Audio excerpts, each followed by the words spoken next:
سڵاو بینەرانی خۆشەویست بە تایبەت خوێندکارانی بەڕێز جارێکی تر بە بەرنامەی گزنگ میوانی ماڵەکانتانین تەوەری ئەم جارەی بەرنامەی گزنگ لەسەر خوێندن بە زمانی دایکی لە زانستگا و قوتابخانەکانە پێشەوەی کە بڕۆینە لای میوانی بەڕێزیان بەرنامانە هاوکارانم ڕاپۆرتێکتان پێشکەشەکەن پەروەردە و خوێندن لە ئێران و بیرهێنەرەوەی هەڵاواردنێکی سیاسی، مرۆیی و کلتوریەکە بە درێژایی تەمەنی پێکاتنی دەوڵەت نەتەوە لە ئێراندا لەلایەن دەسەڵاتدارانی نەتەوەی باڵادەست واتە فارسەکان بەسەر نەتەوەکانی تری ئێران لەوانە کورد، تورک، عەرەب، بەلوچ و تورکەمەن کە زۆرینەی وڵاتی ئێران پێکدێنن داسەپاوە. ئەو هەڵاوەردنەش نەبوونی مافی پەروەردە بە زمانی دایکی لە قوتابخانە و زانستگاکانی ئێراندایە کە کۆماری ئیسلامیش وەکو حکوومەتەکانی پێش خۆی ئەو مافەی لە منداڵان و گەنجانی نەتەوەکانی تری دانیشتووی ئێران زەوت کردو و دەیکات. ئێران لەو دەستە وڵاتە فرە کلتور و فرە نەتەوانەیە کە تاکو ئێستا لە هیچ قۆناغێکی مێژوویدا مافی خوێندن بە زمانی دایکی بە فەرمی نەناسیوە. بێبەشبوون لە پەروەردە بە زمانی دایکی لە پاڵ گەشەنە سەندوی کلتوری و ئابووری کە سەرچاوەی گرتووە لە نادادپەروەری و لە دابەشکردنی داهاتە گشتیەکانی ئێران کە لەلایەن کۆماری ئیسلامیەوە ڕەچاو کراوە. ئەو ناوچانەی کە زۆربەی دانیشتوانی لە نەتەوەکانی تری وڵاتی ئێران جگە لە نەتەوەی فارس پێکاتون لەو ناوچانە کورد، تورک، عەرەب یان بەلوزنشینەکانی لەگەڵ کارەساتێکی ئینسانی ڕوبەڕوو کردوێتەوە. ئاوردانەوەیەک لە ئامارە بڵاوکراوەکان سەبارەت بە ئاستی خوێندەواری پیشان دەدات کە نزیک بە 40 میلیۆن لە 68 میلیۆن حەشیمەتی سەر و تەمەن 6 ساڵ ئێران یان نەخوێندەوارن یان لانی زۆری خوێندەواریان دەگاتە ئاستی ناوەندی. زۆربەی ئەو شارومەندە نەخوێندەوار یان کەم خوێندەوارانش لە ناوچەکانی دوور لە ناوەند واتە ناوچە غێرە فارسەکان نیشتەجێن. هەموو ئەمانە جەخت لەسەر ئەو ڕاستێ دەکەنەوە کە کۆماری ئیسلامی درێژە بە سیاسەتی تواننەوەی زمانی ژینۆسایدی سپی خۆی دەدا بە شێوەیە کە هەموو بەرپرسایەتە سیاسی و کلتوری و نیزامیە سەرەکیەکانی وڵاتی فرا نەتەوەی ئێران با کەسانی نەتەوەی باڵادەستی نێوحاکمیەت دەدرێت. تەنانەت ئەو ئاستە نزمە لە مافی کلتوری نەتەوەکانی تری ئێران کە لە بەندی 15 و 19 یاسای بنەڕەتی کۆماری ئیسلامی داهاتوە و دەتوانین بڵێین بەرهەمی خەباتی خوێناوی نەتەوەکانی تری ئێران بەتایبەت نەتەوەی کورد کە لە سەرەتای هاتنە سەرکاری ئەو حکوومەتە بەسەریاندا سەپێنراوە بە بیانووی خستنە مەترسی یەکپارچەی وڵات پێشگوێ خراوە و نەچۆتە بواری جێبەجێکردنەوە. تەنیا لەم دوانەدا بە شێوەیەکی فریوکارانە ڕشتەکەیان بۆ خوێندنی زمان و ئەدەبیاتی کوردی لە یەک زانستگای کوردستانی ڕۆژهەڵات داتەرخان کردوکە ئەوەش جگە لە پرۆپاگەندە هیچ لە ئەسڵی تەوەرەکە کە پێشگوێ خستنی پەروەردە بە زمانی دایکی لە هەموو ئاستەکاندایە کەم ناکاتەوە. بە لەبەرچاوگرتنی دۆخی تایبەتی نەتەوەی کورد لە کوردستانی ڕۆژهەڵات و ڕوانگەی ئەمنیەتی دەسەڵاتدارانی حکوومەتە ناوەندیەکانی ئێران لە ماوەی 100 سەدەی پێش و بەتایبەت چەند دەی ڕابردووی دەسەڵاتدارەتی کۆماری ئیسلامی و سەرکوتی خوێناوی بزوتنەوەی هەخوازانەی کوردستان کە هەر لە یەکەم ڕۆژەکانی هاتنە سەرکاری تازە بە دەسەڵات گەیشتوانی ئیسلامی لە ئێراندا لە بەرامبەر کورد و داخوازە ڕەواکانیدا دەستی پێکرد. گرنگی و پێوەستی حیزبە کوردیەکان لە زۆرێک لە بوارەکان و لە بواری پاراستن و پەرەپێدانی زمانی کوردیشدا وەکو نوێنەران و داکۆکی کارانی ڕاستەقینەی مافی سیاسی، کولتوری و کۆمەڵایەتیەکانی نەتەوەی کورد لە کوردستانی ڕۆژهەڵاتمان زۆرتر بۆ دەردەخات بە جۆرێک کە بەبێ لە بەرچاوگرتنی لایەنگرانی حیزبی و تەنیا بە چاوخشانێک بەسەر مێژووی هاوچەرخی کوردستانی ئێران ئەم ڕاستیەمان زۆرتر بۆ ئاشکرا دەبێت. لە کۆتاییدا و لە بەرچاوگرتنی دەستپێکی سەری ساڵی نێوخێندن چالاکانی مەدەنی و خوێندکاری کورد دەتوانن بیر لە وەڕێخستنی بزوتنەوەیەکی داخوازی تەوەر بۆ نمونە لە ژێر ناوی بزوتنەوەی خوێندن بە زمانی دایکی بکەنەوە و بیخەنە ڕژێفی چالاکی و بەرنامەکانیانەوە. حیزبە کوردیەکانیش دەتوانن لەو پێناوەدا و بۆ پشتیوانی لەوەها چالاکی گەلێک هەوڵەکانیان زۆرتر بخەنە گەڕ. میوانی ئەم قسمت لە بەرنامەکەمان هاوڕێ سۆران سەلیمیە. وەکو یەکەم پرسیار لە هاوڕێ سۆرانە پرسین خەسارە کۆمەڵایەتی و دەرونیەکان لە زەوتکردنی مافی پەروەردە بە زمانی دایکی چین و ئەتوانن چی ببن؟ وەڵامی پرسیار یەکەم لەوەکو پێشەکێ وارزکەم کە تەنیا خەساری کۆمەڵایەتی دەرونی نییە، یعنی ئەوانەیە کە لێکۆڵەری کۆمەڵایەتین و دەروونناسەکان و تەنانەت زمانناسەکان لەسەر و باوەڕن کە زەوتکردنی مافی پەروەردە بە زمانی دایکی بەتایبەت لە درێژماوەدا بریان زەرەر و دەرواقع خەسارەت بە قەوڵی فارسێژە تەنانەت بە قەوڵی هەر کوردیەکەی خۆمانیش دەرواقع کارەساتی زانستی تەنانەت ئابووریشی لێکەوێتەوە، یعنی ئینسانێک کە بە زمانی دایکی خۆی پەروەردە نادرێت لە داهاتوودا ڕەنگە بنیامێکی شارەزاد بە پسپۆڕ بێت، ئەمما تەنانەت لەباری کارامەیی و بەهرەوەری چ لە بواری ئابووری چ لە بواری زانستیدا دەرواقع ئینسانێکی تەواو نییە. بەڵام ئەوەی کە لەباری دەرونیە و خۆ زۆر ئاساییە، منداڵێک بۆ نمونە منداڵێکی کورد تا 7 ساڵگی بە زمانی دایکی خۆیاتە زمانی کوردی لەناو دۆستان و دەرواقع هاوسن و ساڵانی خۆی خزم و کەس و ماڵباتی خۆی دەرواقع پەروەردە بێ. یەکەم جار کاڕواتە مەدرسە لە ڕۆژی ئەوەڵ لەگەڵ زمانێک دەرواقع ڕوبەڕووە کە بۆی غەریبە، ڕاست دەڕەنگە لە تەلەڤیزیۆنەوەمانی دیبی، بەڵام ئەوەی کە لە تەلەڤیزیۆن دەیبینی هەستی پێ ناکە کە ئیجبارە، بەڵام لە مەدرسە بە شێوەیەکی ئیجباری بە شێوەیەکی ناچاری و مەجبوری لە دڵی دەستەویەخا بێ. لە ڕاستیدا لە ڕۆژی یەکەمە تووشی سەرگێژێکی زۆر شەدیدە بێ، ئەمە زۆر ئاساییە، تەجروبەیەکی زۆر ناخۆشە، ڕەنگە شاید ئێمە لە بیرمان ڕۆشتبێت چۆن بەرحا ساڵهای ساڵ لەو کلاسی یەکەمی خۆمان گوزراوە، بەڵام تووشی سەرگێجێکە بێوە تا مدەتای درێژێکیش بە قەوڵی دەروونناسەکان ئەو ئەسەرە لە سەری ئەو منداڵانێنی هێدی کە منداڵەکە گەورەترە بێت، بە تایبەت بۆ نمونە هەر لە کوردستانی خۆمان بەحاڵ زۆر جار لە نەتەوە سەردەست لەناو کلاسەکانی ئێمە هەیە، یانێ کوڕێک کچێک لە کلاسەکانی ئێمە هەیە کە زمان ئەو فارسە، بعد ئێمە هەست دەکەن کە ئەو بە زمانی ئەو خەریکن دەرواقع وانە و دەرسەڵێنەوە، ئەمە لێرە شتێتر دەست پێ دەکات، ئەویش لە واقع تەحقیر سوکایەتی و دروستبوونی شێوە حقارەتێکە لە تاکی ژێر دەسەڵات. چۆن تۆ دەبینی خۆت زمان هەیە زمانێکە بەوە پەروەردە کراوی، ئێستا لە قوتابخانە لەگەڵ کەسێکا دەنیشی کە نە ئاوخاکی ئەوە نە پێتوای متعلق بە شار و وڵاتی تۆیە، بەڵام تۆ مەجبوری بە زمانەکەی ئەو یعنی ڕۆی هەست دەکەی کە ئەو سەردەستە. هێدی لە ڕوتی پەروەردەبوونە هەرچی گەورەتر دەبیت بە شێوەی ناخوداگا، ڕەنگە من ناخوداگا بێت پەنا بە شێوەی تووشی خۆت بێگانگی بیت، تووشی دوگانگی کەسایەتی ئەبێ، واتە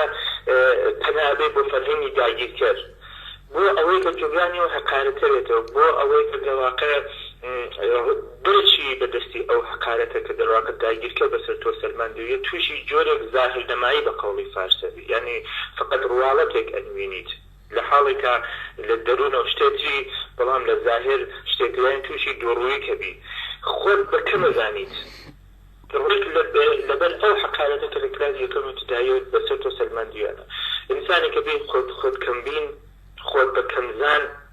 و هەر لە دەرەنجامی ئەوە لەباری کۆمەڵایەتیەوە هێدیەتی ڕەنگەمانە زۆر شاراوە بن، بەڵام واقعیەتەکانی کۆمەڵگایەکی نەتەوەیەکی ژێردەستن بە چاوی متمانەت نابێت بە هاونۆعی خۆت، متمانەت نابێت بەوەی کە هاوزمانی خۆتە. ئێتر یەواش یەواش هەڵسوخۆتەکانت بە قەوڵی دەرواقع ئەریک فرۆ مەڵێت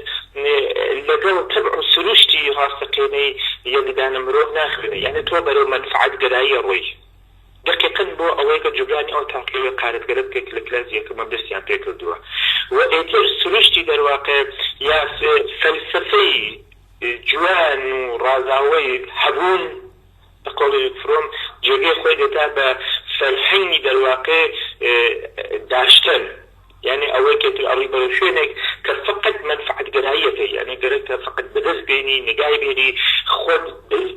بە شێوەیەکی دەرواقع فانتزی و غێر ڕاستەقینە دەرواقع خۆت لە ژیانە ببێتە سەر، و دەقیقە دەمانە زۆر بە شاراوەیی دەرەنجامی سیاسەتێکی نەسی ساڵە چۆن پێش ئەم حکوومەتیشە وا بوو، هێدی لە چەندین دەیە بە شێوەیە شاراوە و یەواش واش لە جیلەکانی ئێمە خەڵکی ژێردەسەڵات یا جیلەکانی ژێردەسەڵات دەواقع تووشی ئەو خەسارە دەرونیاکەن کە ڕەنگە شارەوە بە عەرزم کرد بەڵام تەنانەت تا ئەو شوێنە ڕوات کە تۆ ئەوێ بەرەو مەنفعەتگەرایی چۆن حقارەتێک لە دەرون تەشکیلی گرگە هەر لە ڕۆژی یەکەم کە چوویتە مەدرسە. وەکو پرسیاری دوومان لە هاوڕێستۆران، هۆکارەکانی درێژەدان بە سیاسەتی زەوتکردنی مافی خوێندن بە زمانی دایکی لەلایەن کۆماری ئیسلامیەوە چییە؟ ئایا دەکرێت ئەم پرسە وەکو درێژەدان بە سیاسەتی تواننەوەی زمانی کوردی یان ژینۆسایدی سپی پێناسە بکرێت؟ بێگومان جوابەکەی لە یەک جملە وەکو خۆی ڕوونە، ئەویش ئەوەی کە بۆ درێژەدان بە داگیرکەری وە سوڵتە و ئیقتیدار بەسەر نەتەوەیەکی ژێردەست ئەبێ ئامرازێکت هەبێ و یەکێ لەو ئامرازانە قەدەرکردنی پەروەردە بە زمانی دایکیە. چۆن ڕاستە بە هەندێک لە مارکسیستەکان دەڵێن کە زمان ئەهەمیەتێکی نییە، تەنیا وەسیلەیەکە ئامرازێکە بۆ پەیوەندیگرتن، بەڵام واقعیت ئەوەیە کە بەتایبەت لە کاتێک کە تۆ باسی شناسنەتەوەیەکەی بەتایبەتتر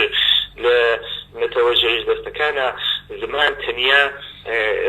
ئامرازێک بۆ پەیوەندیگرتن نییە، زمان کۆڵەکەیەکە لە شناسی نەتەوەی دەرواقع هویەتی نەتەوەی یەک نەتەوەست و بەخۆم معروف تۆ زمانەکەی لێ بگیتەوە هێدی دوای 2 نەسڵ 3 نەسڵ ئەماڵەن ئێتر ئەو نەتەوە نامینێ، یعنی نەفقط لە کوردستان لە هەموو دنیا تەنانەت لەم ئوروپا ئێستاش هەر ئەم وڵاتە کە ئالمانی ناوە وڵاتێکی دموکراتیکە، وڵاتێکی زۆر پێشکەوتووە، من شاید ماوەیەکی زۆر کردم لێرە، بەڵام کاتێکە ناتوانم بە ئالمانی قسەکەم ئینگلیسی لەگەڵیان قساکەم زۆر ناڕەحەتە بن. تازە ئەمان نە ژێردەسەڵاتن نە داگیرکردن نە ژێردەسەڵاتیشن. ئێستا بزان بۆ نەتەوەیەکی ژێردەسەڵات چه حاڵەتی هەیە. خۆ یەکی لە ئامرازەکانی ئازم کرد ئەوەیە کە تۆ ئەو نەتەوە بێهۆڤیەت بکەیت، بێشوناس بکەیت و بەقەول معروفتی یەکی لە ڕێگاکارەکانیش ئەوەسە کە ئەوەڵ زمانی دایکی پەروەردە لە زمانی دایکی قەدەغە دەکەیت، هێدی منداڵ لەگەڵ تەنانەت بیرکردنەوەی لەبەر ئەوەیە کە بۆ سیستمە پەروەرداری بیرکردنەوەکەشی بە بیرکردنەوەی زمانی نەتەوەی سەردەستە. ئەمە زۆر جێگەی داخە با زۆر بەسەراحەت ئەوەستەم زۆرێک لە ئێمە کە ئەدعای خۆگراییشمان دێ بەداخەوە لەبەر ئەو سیستمە پەروەردە ئێستایشە کاتێک ئەنووسین بە کوردی نووسین بەڵام بە فارسی بیرەکەینەوە. ئەمە یانێ هەویەتی نەتەوەی ئێمە لە شوێنێکی تر تووشی کێشە بووە کەویش دەرەنجامی ئەو سیستمە پەروەردەیە. باشە هێدی کە تۆ بە زمانی دایکی خۆت پەروەردەنەوەی بە زمانێکی دیکەی بووی، ئەوڵم بەو زمانە فکرەکەیتەوە، بۆ زمانە قسە دەکەی، بۆ زمانە هەڵس و کەوت دەکەی، تەنانەت ئەڕۆی بەرەو فێربوونی ئوسوڵی فەرهەنگی و دابنەریتەکانی ئەو نەتەوەی سەردەستە. و بەقەولی ئانتۆنی سمیت لە موردی نەتەوە یەک شتی زۆر جوانەڵێ ئەڵێ ئەوەڵین هەنگاو بۆ پێکێنانی نەتەوە انتخابی نێوە. خۆ کوردستان نێوی هەیە، کورد نێوی هەیە، ئەمما زمانەکەشی نێوی هەیە کوردی. ئەمە وەکو مەساڵ عەرز دەکەم. خۆ کە ئەو زمانە نەما ئیتر یەواش زمانەکە نامینێ، ئەفرەتەوە عەمەڵەن کوردی نامینێ، یەواش واشێتە تۆ بە کیاڵی کورد آخر. خب کوردێکە زمانی کوردی نی خۆبەتە کوردیش نامێنێ ئاساڵات ئەساسا. خب دۆڵەتی کە داگیرکەرەیەکی لە ئەبزارەکانی ئەوەتە خب دەرواقع تێک ئینسانێکی دووگانە عەرزم کرد لە پرسیارێکە بچە ئینسانێکی بە شخصیەتێکی دووگانە تۆری دەکات، ئینسانێک تۆری دەکات کەمبینە، خۆی بە سووکە زانێت تەحقیر کراوە و هەر لەبەر ئەوەیش بەقەول معروفوتی کەمکەم جوانەکەیشی فەرامۆش کردووە، خۆ هەویەتی نەتەوەیەکەی فەرامۆش کردووە و شێوە ئینسانێک دەرواقع تربیەتەوێت کە زۆر ئاسان تەسلیم دەبێت، تسلیم پذیرە لە بەرابەر فەرهەنگی نەتەوەی سەردەست. و حتا دوای چەند نەسڵ ئینسانهایی بەرواقع بەوجود تێکە هویەتەکەیان هویەتی نەتەوەی سەردەستە، نە هویەتی خۆیان، و عەمەڵەن هویەتی نەتەوەیان نامێنێ و زۆر بە ڕاحەتی دەرواقع توێننەوە لە فەرهەنگی داگیرکەرە و حتا داگیرکەریەکە شاید ڕەنگە بە شتێکی باش بزانن کە هەمانە ئەو ڕووداوە هەیە لە کوردستانی جارەبارێ بینین. من زۆرتر پێم خۆشە بەجێگەکە بڵم جێنۆسایدی سپی من بۆ خۆم ناوێمە کۆمەڵکوژی دەرونی، یا ئەگەر بەقەول معروف بتی بێژین جێنۆسایدی ڕەوانی، چۆن پێم وادە ڕەوانی دەرواقع تاکی ژێردەسەڵات ئەکاتە نیشانە تاکی ژێردەسەڵات دەرونی خاڵیە بێت دەرونێک خاڵی کە پڕە لە حەقارەت ئەڵبەت ئەمجار پڕە لە خۆدکەمبینی پڕە لە گێژبوون پڕە لەوەکە بۆ مەسەڵەن ئەو زمانێشە فێر بم بەڵام هێدی تەسلیمی سیستمێکی دەرواکە دەسەڵاتداریە بێت و عملاً دەرون و ڕەوانی على رغمی میلی باتنی خۆی على رغمی سروشتی ذاتی ئەو ئینسانە لەگەڵ طبیعەت هویەت و فەرهەنگ و زمانی نێتەوەیەکی تر بە زۆرێکە زۆر جار خۆت هەستیشی پێ ناکێت پڕەبێتەوە ڕاست ئەوە جنوسایدە وەڵام من زۆرتر پێم خۆش بە جێگەی سپی یانی لە کۆمەڵکردنی دەرونی دەڵاکە بەکاربێت مەکەڵک بگرنکارە و وەکو دوایین پرسیارمان لە هاوڕێسۆران ئەوەیە کە کاریگەری حیزبە کوردیەکان لەسەر پاراستن و پەرەپێدانی زمانی کوردی لە کوردستانی ڕۆژهەڵات چۆن هەڵدەسەنگێنن؟ ئایا ئەتوانن ڕەوڵێکی باشتریان ببێت یان نە؟ یەکەم مقدمەتەنەوە عرض کەم کە بۆ ئەو نەتوانن کە ژێردەسەڵاتن یا وڵاتەکان داگیر کراوە ئێستا چه وڵاتەکان بە شێوەیەکی کاتی مەسەڵەن بۆ نمونە فەڕەنسا لە شەڕی دووەمی جیهانی یا وڵاتەکان لە ماوەیەکی دوور و درێژ داگیر کراوە وەکو ئەلجەزایر یا ئێستا نمونەی زۆر بەرچاوەکەی کوردستانی خۆمان ئەمەڵەن حیزبەکان ئێستا چه یەک حیزبن چه دوو حیزبن چه سازمان بن چه بزوتنەوەیەک بن دەرواقع کە یەکگرتووی لە چەند حیزب ئەمانە بە شێوەیەک لە شێوەکان دەوڵەتی دەرتەبعید یا دەوڵەتی دوورخراوە دەرواقع ڕۆڵی ئەوانە بینن هەرچەند بە شێوەیەکی ڕسمیش نەبێت بە شێوەیەکی قبولکرا لەلایەن کۆمەلگانی و دەوڵەتیش نەبێت بە هەر شێوە ئەوان حکمی دەوڵەتێکی لە تەبعیدیان هەیە حکمی نوێنەرانی ئەو گەلیان هەیە حکمی پارێزەرانی ئەو بەلەوشناسی و هویەتیان هەیە ڕاستە خۆ لە بەرامبەر دەوڵەتێکی داگیرکار ئێستا بۆ نمونە جمهوری ئیسلامی حیزبەکان ومە لەباری ماڵی مادی دوای ئەوە ئیمکانات دەستگای پرۆپاگەندا تەنانەت ئەندام یا زۆر شتی تر بگمان قابل قیاس و مقایسە نین بەراورد ناکەن لەگەڵ یەک حکومەتی ئیسلامی ساڵانە ملیاردا دلار پوڵی نفتی هەیە دەستگایکی زەبەلاحی تەبلیغاتی هەیە سیستمی پەروەردە لە ژێردەستیەوە زۆر شتی تر سیستمێکی بوروکراتیکی زۆر گەورە ڕاستە حیزبەکانی مەوانە نییە بەڵام هەر بۆ دەلیلە کە بە شێوەی نانوشتەوە نەنووسرا و حیزبەکان دەوڵەت بە جۆرێک دەوڵەتی دەرتەبعید و نوێنەری ئەو ملەتەنە ملەتیش بە شێوەیەک ئەوانە قبوڵە ئەمە یانی چی یانەوەی کە ئەو حیزبانە پتانسیلێکیان هەیە بۆ کە کاریگەریکردن لەسەر کۆمەڵگا یەکی لە کاریگەریەکانیان چییە ئەوەیە کە بتوانن بە هەر شێوەی لە ڕێگەی ئەندامی نهێنیەوە لە ڕێگەی تەبلیغاتەوە لە ڕێگەی زۆر شتی دیکەوە دەرواکە ڕێخستنهایەکی نهێنی جاروبار حتا پەنابردن بۆ ڕێخستنێکی ئاشکرا بەڵام بە شێوەیەکی نەوتراو کە لایەنی ئێمەیان کاریگەریکردن لەسەر کۆمەڵە بۆ نمونە کۆمەڵگا بۆ نمونە لەسەر باسی پاراستنی زمانی دایک خۆ ئەمە خۆ ئەم ئەرکە هەیە من پێم وابێ تەنانەت لە ماوەی ئەخیرە لە تووڕی ڕەنگە 70 ساڵی ڕابردوودا حیزبەکانی ئێمە خراپ نەبوون یعنی من پێم وابێ زۆری باش بوون بۆ هەموو سەرکوت و کوشت و بڕەکەچە لە زمانی سیستمی پێشوو بوو چە سیستمی دەرواقع ئینسان خۆرەکانی حکوومەتی ئیسلامی بن پێم وابێ بەڕاستی حیزبەکانەوە ئەرکەیان بەجێهێنا یعنی حەداقل کاریگەکانەوە بوو کە جەماعەتێک یا کۆمەڵێک نخبە و ئلیت و هەڵبژێر دەواقع بربژێر دەواقع هەڵبژێر دراو ببوورە لە ناو کۆمەڵگا شکلی گر کە بەرحاڵ تەسیری جەریانیاتی سیاسی و حیزبەکان بوون ئەمانە چوون بە هەستی نەتەوایەتی بۆ خۆیان دەرواقع هەوڵیاندا کە زمانی کوردی فێر بن زۆرێک لە پێشمەرگەکان دەرواقع لە فێرگەکانی حیزبەکان سیاسیەکان کوردی فێر بوون گەڕانەوە بۆ کوردستان تعلیمیاندا زۆرێک لە نخبەکان ئەرزم کرد لە حتەتان لە زانکۆوە کاتی تەسیری دەرواقع حیزبایەتی من ناتوانین کاریکەین ئەو هۆویەتە نەتەوەیی خۆیانە حفظ کرد پاراست بە خۆ ئەیانزانی کۆڵەکەی ئەوەیشە بۆ ئەحیای غوروری نەتەوەیی زمانە خۆڵیاندا زمانی کوردی فێر بوون و هەروەشە بە شێوەیەک فشار و زەختێکی دروست کرد لەسەر حکوومەتی داگیرکردی ناوەندی مەجبور بوون لانی کە مجادلدان بۆنای نمونە دەیان و سەدان کتێبی کوردی چاپ و بڵاو بکەوە ڕەنگە هێندێکیشیان حتا بە قازانجی حکوومەت بوو بێ کێشە نییە ئەسڵ ئەوە کێشەیە نییە لە هینە بەڵام حداقل زمانی کوردی وەکو ئەدەبیات وەکو نووسراوە وەکو زمان مایەوە و حکوومەتی ناوەندی قەت نەیتوانی دەرواقع ئەو دەبیاتە بسەوە کە من پێم وازنەوە گشتی مەدوونی حیزبەکانە و خەبات و دەرواقع خوێن و قوربانیدانی لانی کەم هیچی نەبوو بێت زۆر بە سەراحەت ئەرزکەم لانەکەم ئەوەیە کە زمان و کولتور و فەرهەنگی کوردی تاڕادێکی زۆر عەلا ڕەغمی ئەو هەموو فشار و تەبلیغات و ملیاردها دۆلار خەرجکردنی حکوومەتی ناوەندی هێشتا هەر بەردەوام و زمانی کوردی هەر ماوە و هەر زیندووە. سپاس بۆ هاوڕێسۆران کە بەشداری لە بەرنامەکەمان کرد. سپاس بۆ ئێوەش کە تا ئێستا بینەری بەرنامەکەمان بوون. ئێوە دەتوانن بەم ئادرسی فەیسبووکە پێشنیار و ڕەخنەکان خۆتان بۆ باشتر بوون بەرنامەی گزینگ بۆمان بنێرن. تا بەرنامەیەکی تر کات و ساتێکی خۆش.